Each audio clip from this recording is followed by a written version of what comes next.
Hi, this is Andrew, and this is Keen On, the daily now.tv chat show with some of the world's leading thinkers and writers.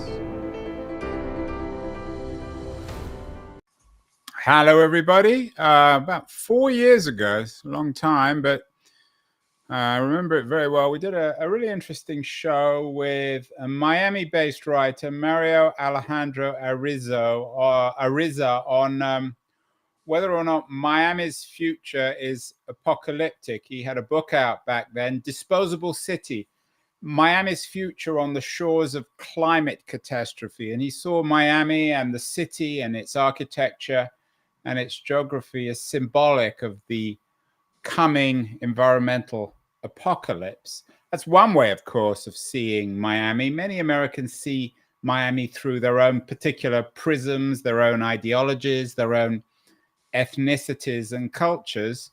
My guest today has a very different way of thinking about Miami from Ariza. Dr. Vince Houghton is a long-time expert on cryptology and spying. He's the author of all sorts of books on spies and one kind of nuclear issue or another. He is also the head of the National Cryptologic Museum, and so one would expect his view of Miami to be rather different from Ariza's, and of course it is. He is the co-author of a new book called Covert City, The Cold War and the Making of Miami. He puts Miami back in history, and he's joining us from just outside Washington, D.C., next to Andrews Air Force Base. Vince, as I joked before we went live, at an undisclosed location. Exactly. Yep. So before we get into Miami, what draws you, or what drew you to spying? Were you a boy who always wanted to grow up and become a spy? No, I actually wanted to grow up and study nuclear weapons, which I kind of do anyway.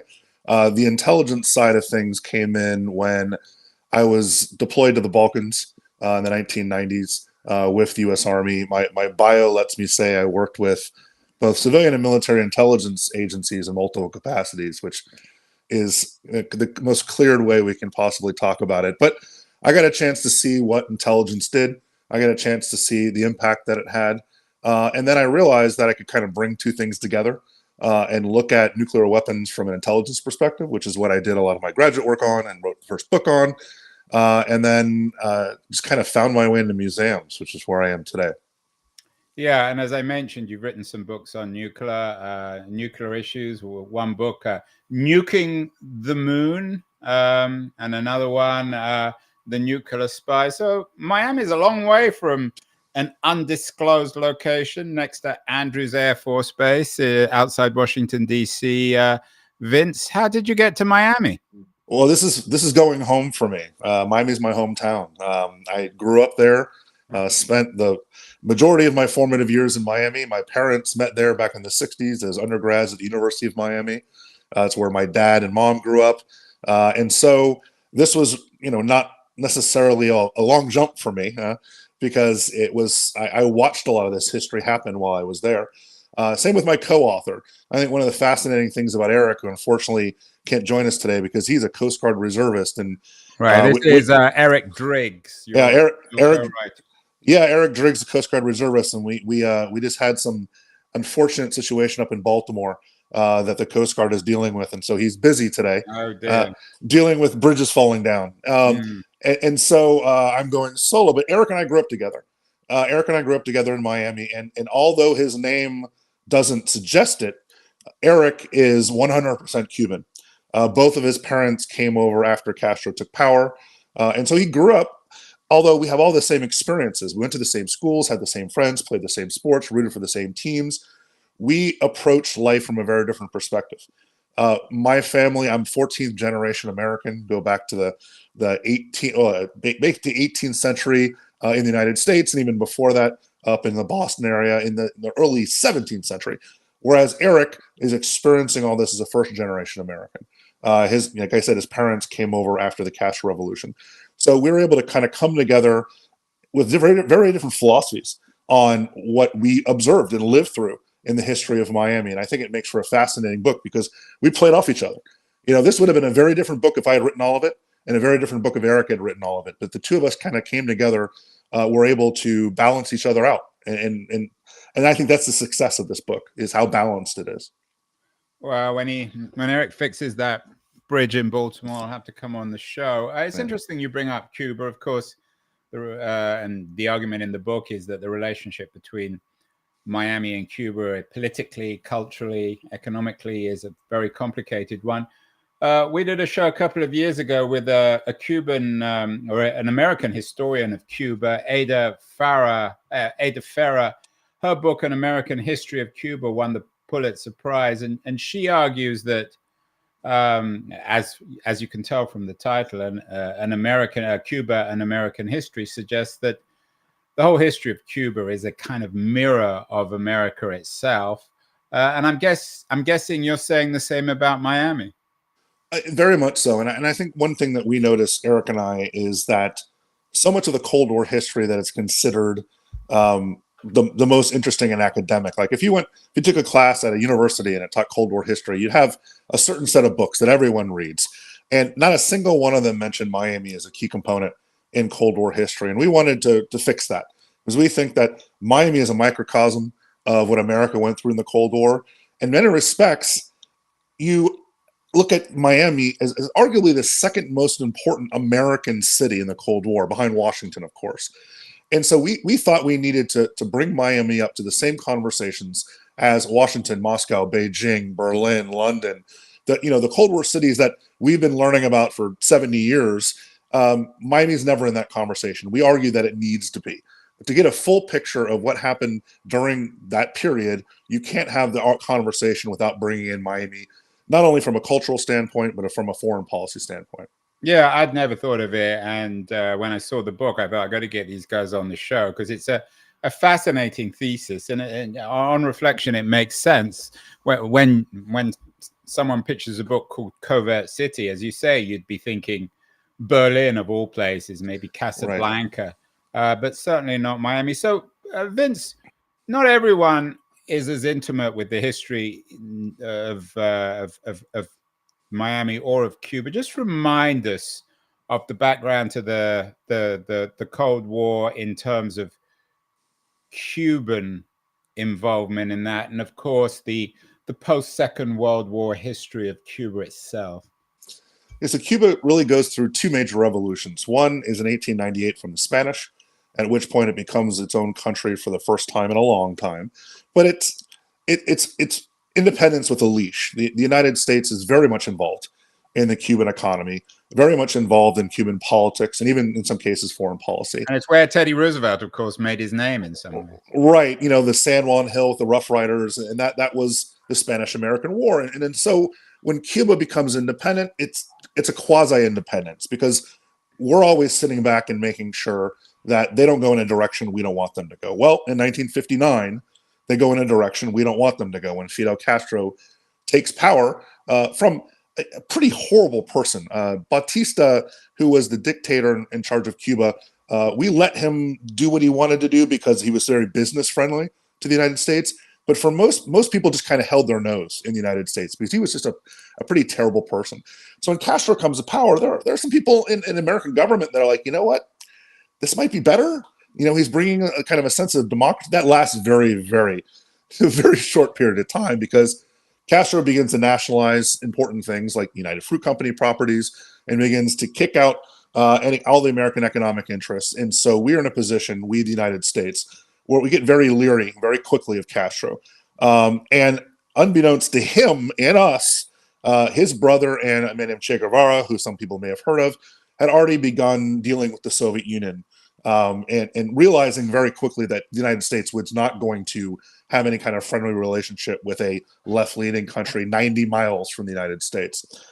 And so, you look back in history and say, was Cuba that big a deal? Well, it certainly felt like it in 1959 and 1960.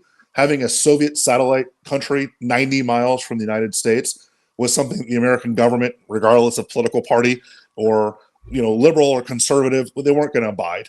And so very quickly, Miami which is the closest major city to Cuba, and where most of the Cuban exiles end up settling when they leave Cuba after 59, becomes far more important than it ever has before for American foreign policy. One reason people may be familiar with that period when it comes to Cuba is from one of the great movies, Godfather 2. Right. I'm sure, Vince, you're all too familiar with that. Some wonderful episodes in Cuba itself.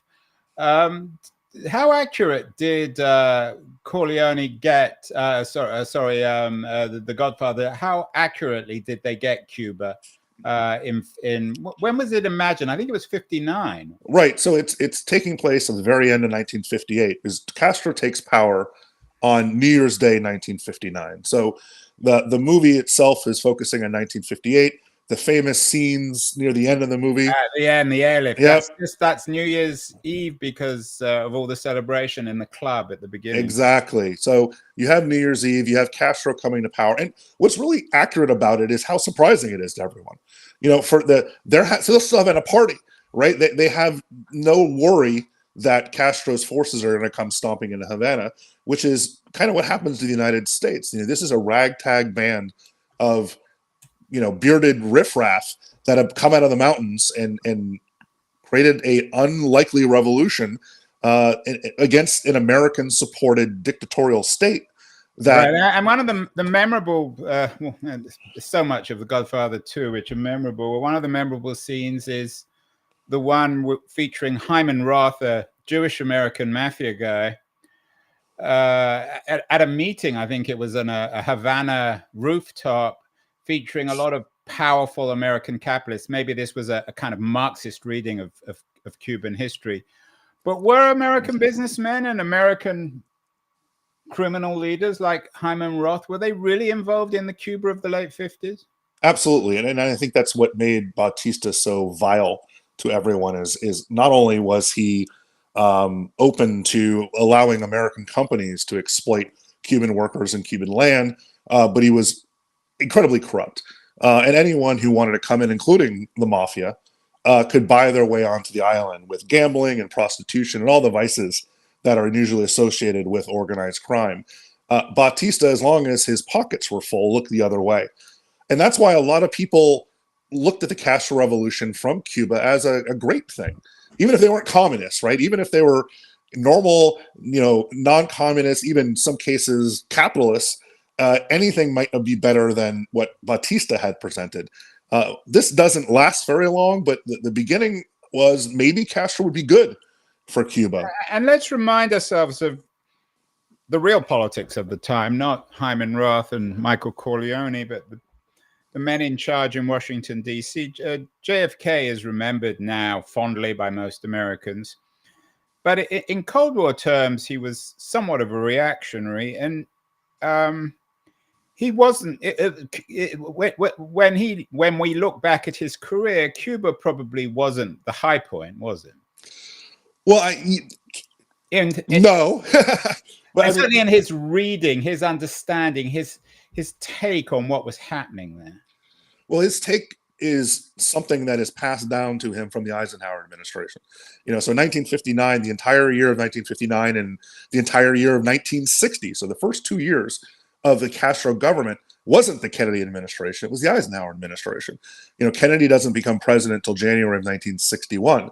So the first real understanding and analysis of Castro's politics comes from Eisenhower and his leadership, which actually Kennedy keeps on, especially people like Allen Dulles, the director of the CIA. So Kennedy is looking at the Cuba through the prism that Eisenhower looked at it beforehand. And that's somewhat understandable, right? If you're looking at foreign policy, if you're looking at threats to American security, Kennedy is going to take a 5-star general, Dwight Eisenhower, his advice, even though they're from different parties. Even though they have it was a much more consensual time. I mean, the ideological difference between Eisenhower and JFK and his administration was much less sharp than between, I don't know, Trump and Biden. Yeah, I mean, they were called Cold War liberals, so they had a liberal philosophy when it came to domestic policy. But as far as looking at anti-communism and the Soviet Union as some kind of monolithic leader of worldwide communism was something that everyone shared. And so there wasn't a lot of daylight between the Kennedy administration and the Eisenhower administration before it. And so Kennedy, his philosophy toward Cuba was evolved from what Eisenhower comes from. I mean, Bay of Pigs is a great example of this, right? Right. So let's get to the Bay of Pigs, which was one of the low points, I think, of not just the JFK presidency, but of post-war American politics. What was it, and why was it such a disaster? So people have been debating this, now for 60 years, why it was such a disaster. But essentially, Miami in 1961 was chock full of people who were exiles from Cuba, who had been kicked out or had to leave because of persecution, and had resettled in the South Florida area, particularly Miami. And they wanted to get back in. They wanted to go after Castro at a time before he'd been able to consolidate his power. The Pentagon had a fairly decent plan put together by the Eisenhower administration. And in some ways, that plan, it's counterfactual to say, but looking at that plan, it probably would have worked better than the one they eventually come up with, which was a CIA-based operation. And you look at this through that lens and say, okay, would this ever have worked? And again, that's counterfactual.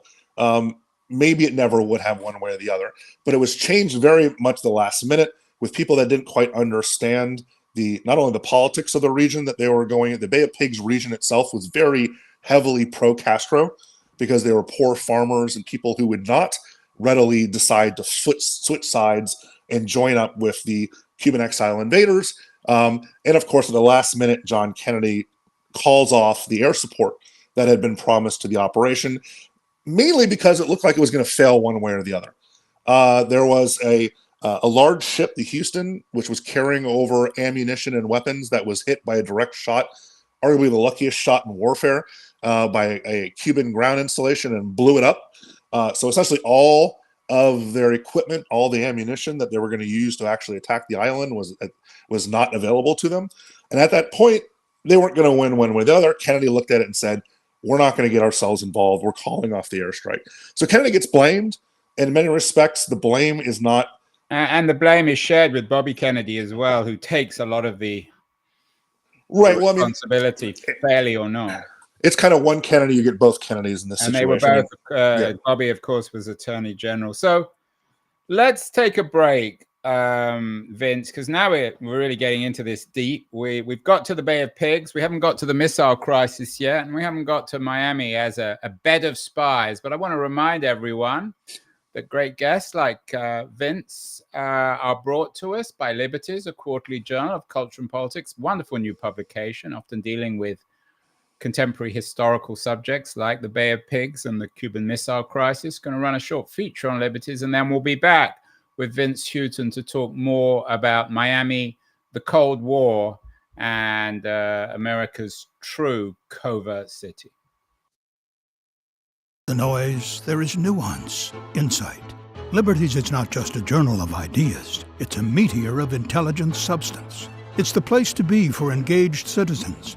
Politics, opinion, substance. Liberties is a triumph for freedom of thought.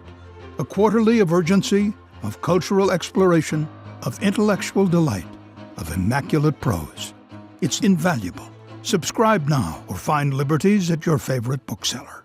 And you can subscribe to Liberties at libertiesjournal.com. We're speaking with Vince Houghton, the co-author of Covert City, Fascinating New History of Miami, the Florida city. Covert City, the Cold War and the Making of Miami.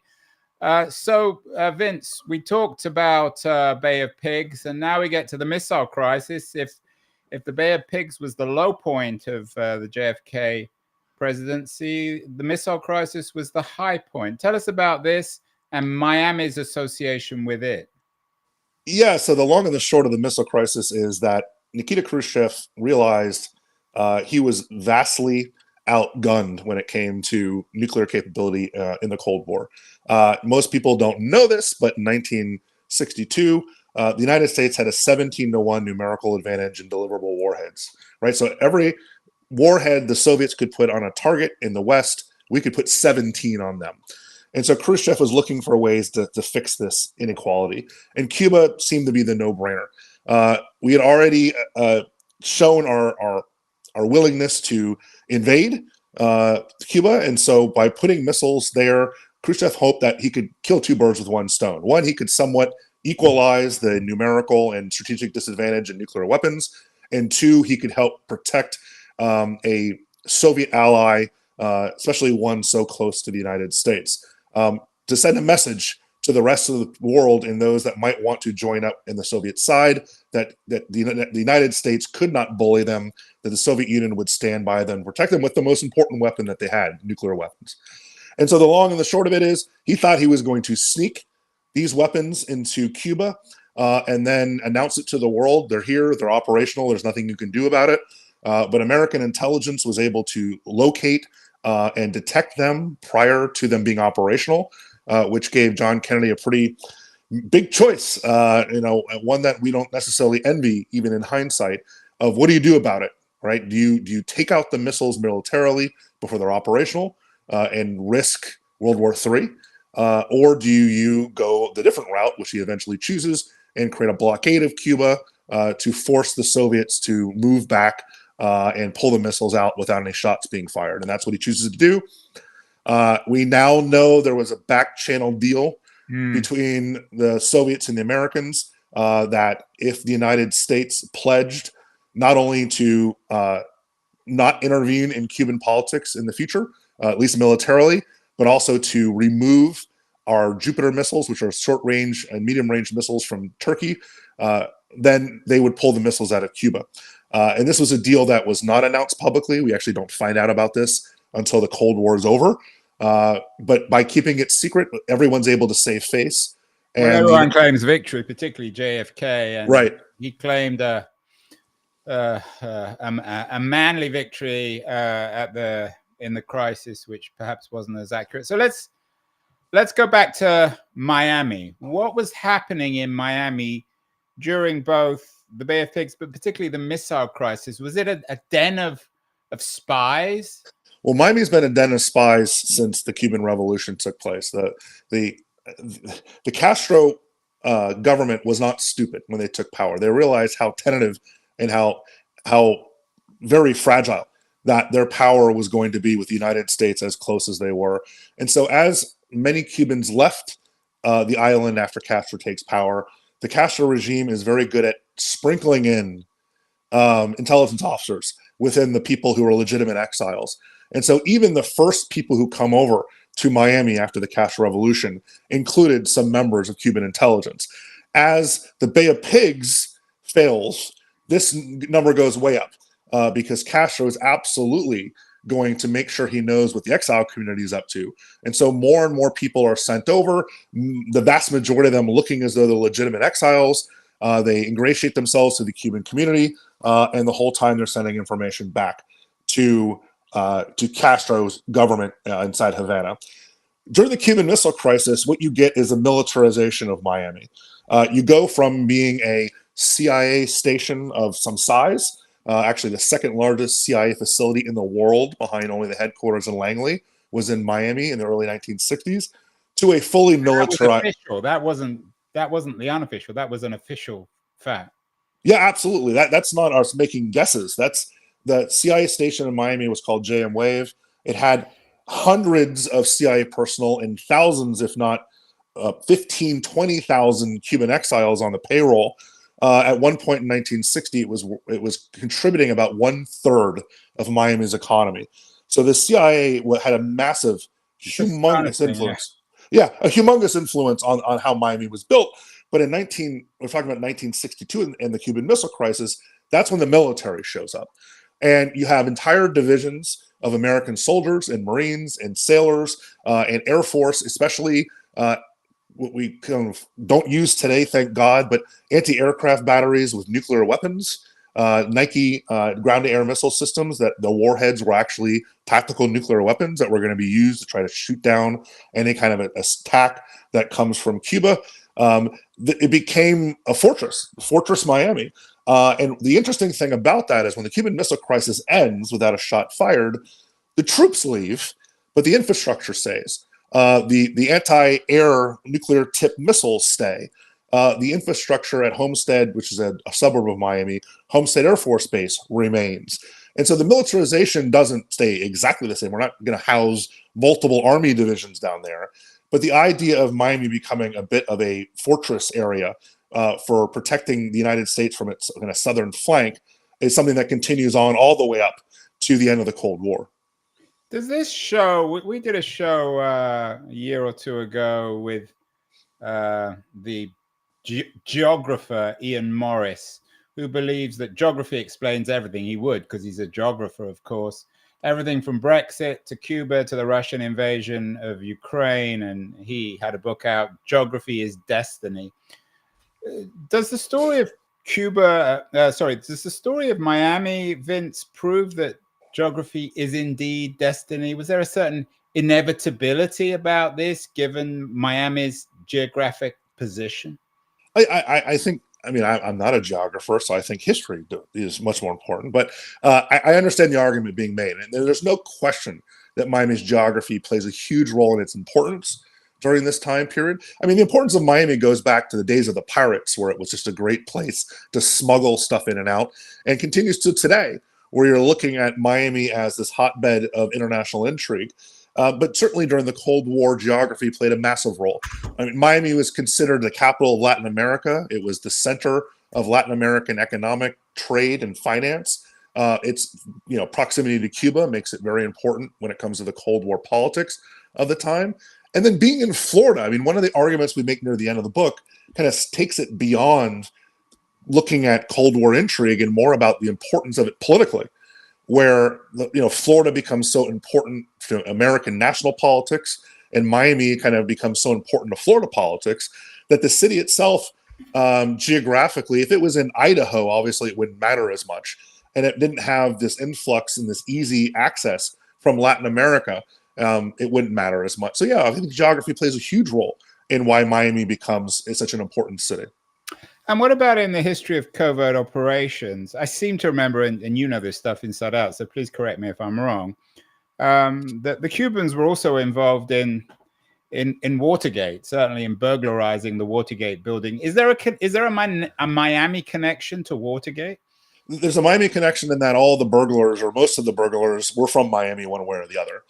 Even non-Cubans like E. Howard Hunt made his home down in Miami. So it wasn't planned and executed from Miami, but there's a lot of Watergate tendrils that lead back to South Florida. There's a saying there, something like, America may be able to leave Miami, but Miami can't leave America, or something like that. So even after the missile crisis, which America, in theory, I guess, won or presented itself as the victor, Miami remains a center for covert activity of one kind or another. So my question for you, Vince, is now when we think of Miami, we think of rollerbladers, we think of tech people now who have gone from Silicon Valley to Miami. Is there any truth to that, or does Miami, even today in 2024, does it remain a covert city? Well, I think what's interesting is most history that deals with Miami, even the little bit that does, kind of stops after the Cuban Missile Crisis, or the real covert aspects of the city start after the Cuban Missile Crisis, right? That's when it gets interesting, because we very overtly say we're not going to use the U.S. military to overthrow Cuba. We don't say we're not going to try to stop overthrowing Cuba. So what it does is it goes from the Pentagon to the CIA. So now it becomes even more covertly fueled. And that's when the real shenanigans begin, when we have operations that focus on ousting Castro using nefarious means, clandestine means, supporting Cuban exile communities and Cuban exile groups, where we look at the spread of communism in Latin America as an an off branching of the Cuban Revolution, and start fighting that elsewhere. I mean, if you think of the Iran-Contra, the Contra part of Iran-Contra in the 1980s, which was in Nicaragua, this was a offshoot of our efforts against the Cubans. And so this becomes much more of a covert city after the Cuban Missile Crisis. Yeah, I'm guessing Reagan would have. I mean, he's of course from Southern California, but he might have rather enjoyed himself in not in Reaganland, in Miami, in a way that the Miami and Reagan go together like fish and chips. Well, a lot of his top leadership was used Miami as a jumping off point for a lot of the Reagan era policies. I mean, the Iran-Contra operation was planned in a hotel room in Miami. Oliver North met up with all the people who would eventually run this operation downtown Miami, where everything else takes place. Look, yes, there are beaches, there's rollerblades, there's tech, billionaires, there's the Russians now have moved into Miami. But that's always kind of, that's very much a facade. That is what is going on the surface. Behind it is corruption. I mean, I think Miami had 5 mayors in a row indicted for corruption. It was a record. It was. This is recent. This is not going back to the 80s. This is in the last decade and a half. And today, it's such a fascinating city to the point where Eric and I, while we were writing this, had to cut ourselves off. We basically said, okay, we're done. That nothing else that happens from now on is going to make this book, because from the time we wrote it to the time we turned it in to the time it's now being published, we could have written an entire 4 or 5 other chapters. You could do a follow-up. I'm assuming that there's a Grenada chapter in the book, or certainly the invasion of Grenada was somehow hatched in Miami too. Well, I mean, yeah, that you want to call it an invasion. There's so many, or whatever you want to call it. Right. Well, what's crazy about this is literally within the last 2 months, there has been a former ambassador for the United States arrested for spying for Cuba. Right. So talking about high-level State Department officials that were just arrested in Miami.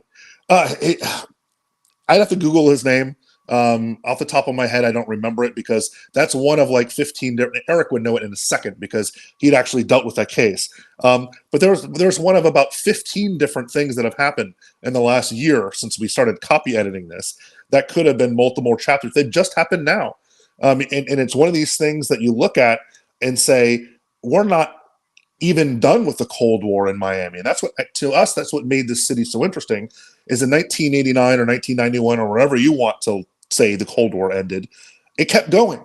But in South Florida. It's taken a new form now, Vince. And again, I'm thinking out loud. Correct me. You don't seem shy to correct me when I'm wrong, which is you most of the time.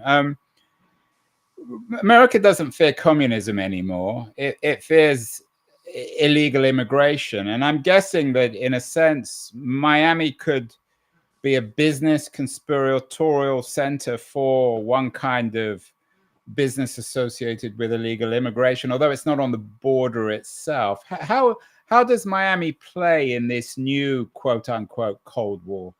So I think you might be overestimating Americans' openness to communism. There are a lot of people who still do fear communism. There are a lot of people who live. Are there any communists left? Well, Cuba. That's one that certainly still is. I guess I forgot about that. But is it a serious sort of communism? I mean, has anyone ever been? I mean, you can make that really philosophical argument with the Soviet Union, even communist state. But Cuba's still communist. Venezuela's still communist. Nicaragua, Bolivia, parts of Colombia, the FARC movement in Colombia was very so there's a lot of left-leaning people who tickle communism, and certainly those in Miami who are pushing politics in such a way in the United States that you can't ignore it because it matters for presidential politics, as Florida always does. There is still a fear of communism, and it's not necessarily this idea of Marxist-Leninism. I mean, we actually redefine this in the book somewhat, and you can use whatever word, whether it's Castroism or Fidelism.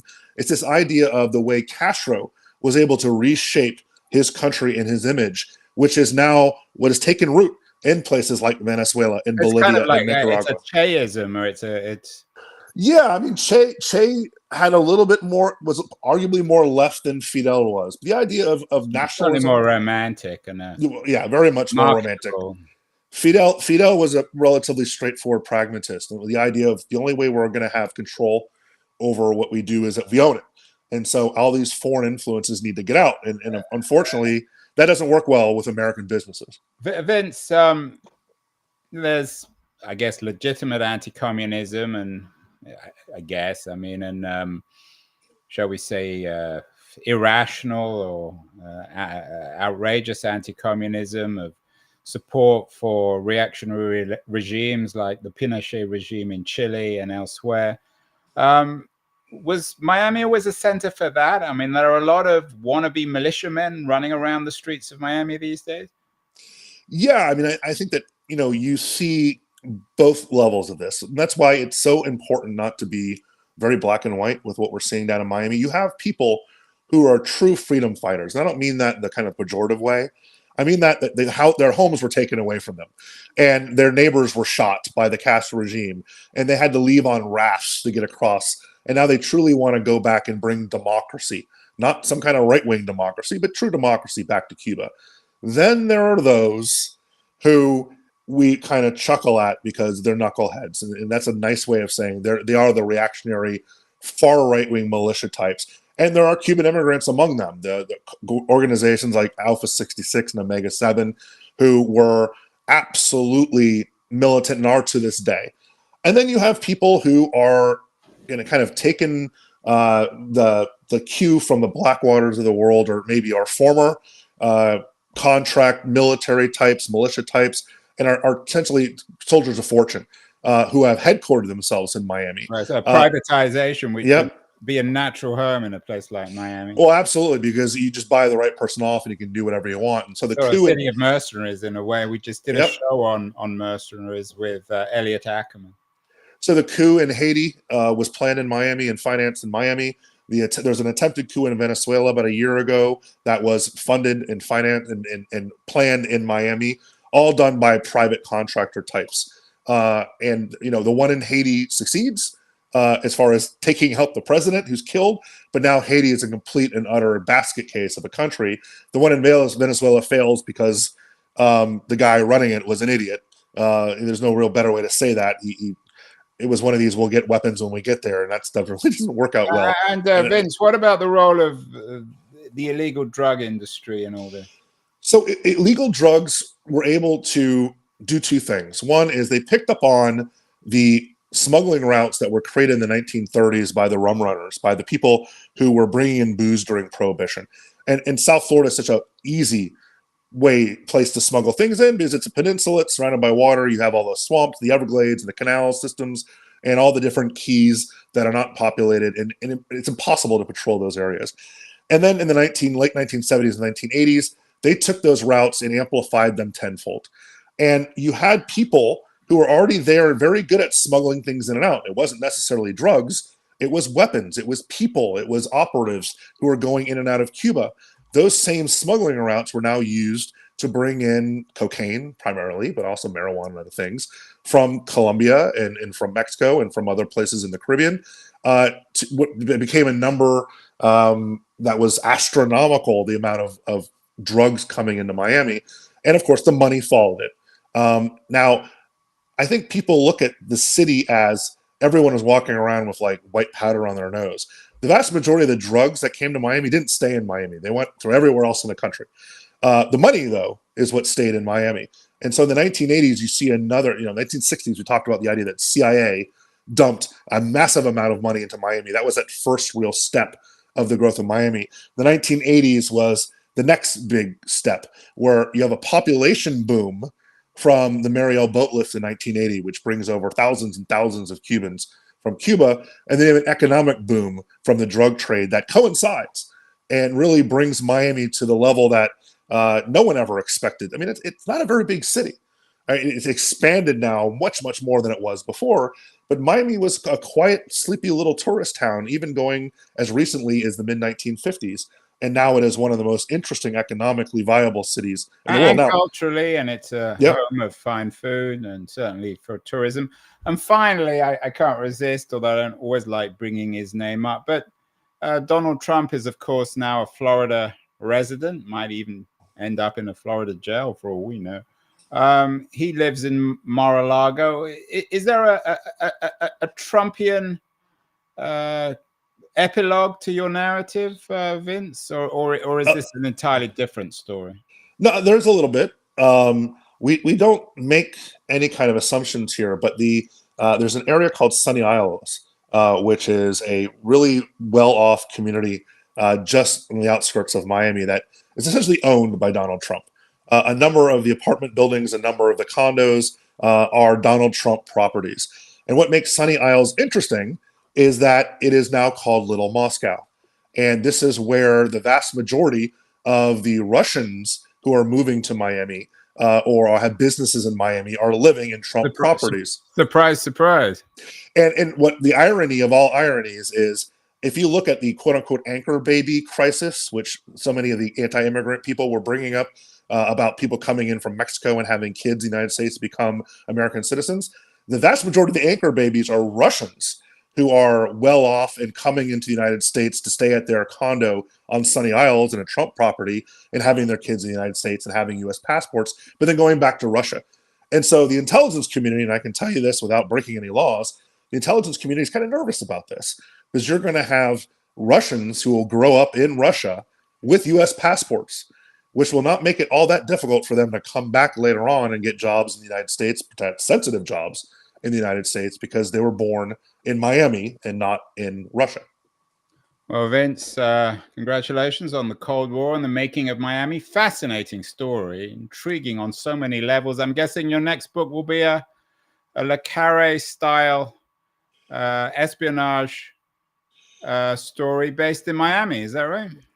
You know, if I had a bone of creativity in my body, I'd write novels. But you know, I'm a much more real life is much more interesting to me. So I probably will stick with the nonfiction. But yeah, I think that Miami would be a perfect place if there are any budding spy